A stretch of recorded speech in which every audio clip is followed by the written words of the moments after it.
আমি আমি শুভেন্দু অধিকারী ঈশ্বরের নামে শপথ করিতেছি যে বিধি দ্বারা স্থাপিত ভারতের সংবিধানের প্রতি আমি অকৃত্রিম নিষ্ঠা ও আনুগত্য পোষণ করিব। আমি ভারতের সার্বভৌমত্ব ও অখণ্ডতা রক্ষা করিব।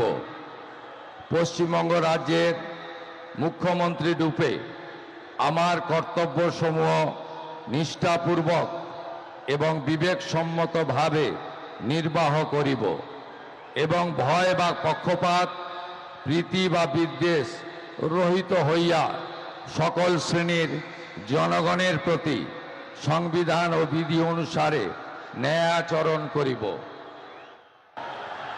আমি শুভেন্দু অধিকারী ঈশ্বরের নামে শপথ করিতেছি যে পশ্চিমবঙ্গ রাজ্যের মুখ্যমন্ত্রী রূপে যে কোনো বিষয় যাহা আমার বিবেচনার জন্য আনীত হইবে বা আমি জ্ঞাত হইব, তাহা মুখ্যমন্ত্রী রূপে আমার কর্তব্যসমূহের যথাযথ নির্বাহের জন্য যেরূপ আবশ্যক হইতে পারে তদ্গতিকে আমি প্রত্যক্ষ বা পরোক্ষভাবে কোনো ব্যক্তি বা ব্যক্তিগণের নিকট জ্ঞাপন করিব না বা প্রকাশ করিব না।